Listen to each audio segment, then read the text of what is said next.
Sin embargo, para constituir una hegemonía en lo social, no necesario, o sea, no solo es suficiente con un proceso de articulación, sino que también este proceso de articulación tiene como contracara y también sumamente necesario la constitución de un exterior constitutivo, que va a llamarlo Ernesto Laclau.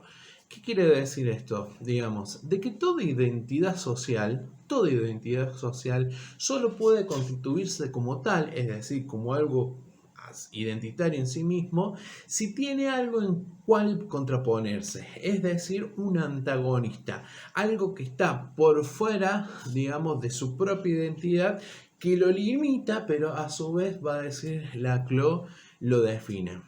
Un ejemplo de esto puede ser, nosotros podemos identificarlo en lo que fue la discusión en torno a la ley del aborto.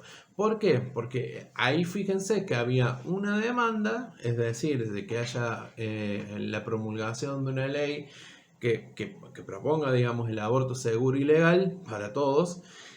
Y esa demanda articuló distintos actores, es decir, quienes estaban a favor de la ley del aborto no solo eran, por ejemplo, gente del Frente de Todos, sino también, por ejemplo, el Partido de la Izquierda y que incluso a gente de Cambiemos estuvo apoyando el tema del aborto. Y además, lo contrario también pasó. Es decir, hubo gente del peronismo, del Frente de Todos, hubo gente, por ejemplo, de Cambiemos que estaba en contra de la promulgación de esta ley. Entonces, fíjense cómo una demanda no tiene que ver tanto con lo constitutivo de las identidades de cada partido, sino que una demanda configura nuevas identidades. Y eso es un poco lo que habla Laclau. ¿Qué es lo que pasó? Digamos, evidentemente, quienes estaban a favor de la ley no pudieron articular todas las demandas, no pudieron tener esa cadena de equivalencia y por lo tanto no pudieron constituir una hegemonía que estaba ya constituida en la ley esta que no promueve el aborto legal para todos.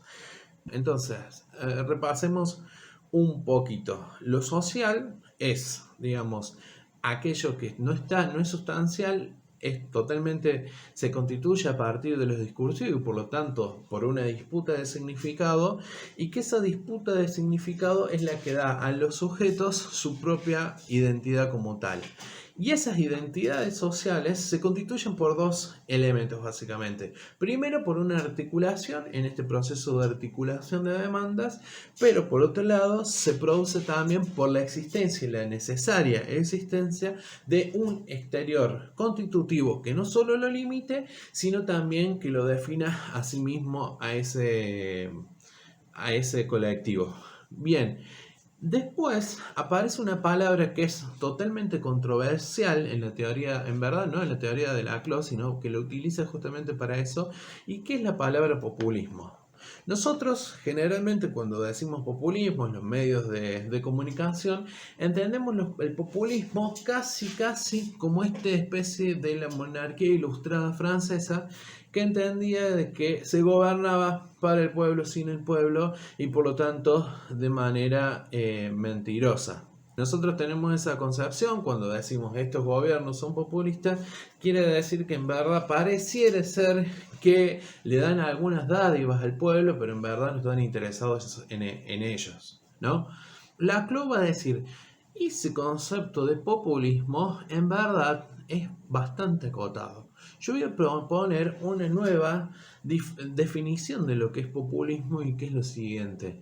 No tiene que ver con digamos, el surgimiento del populismo no tiene que ver con una actitud estratégica y mentirosa de un grupo de personas o de un líder, sino que al revés es la constitución de un líder que es capaz de articular todas las demandas, o mejor dicho, muchas demandas de distintos grupos que están disgregados y que por lo tanto, digamos, generalmente es un líder carismático que puede constituir o canalizar a través de su persona todas esas demandas tratando de propiciar esa articulación y por lo tanto, como veníamos diciendo, una nueva hegemonía.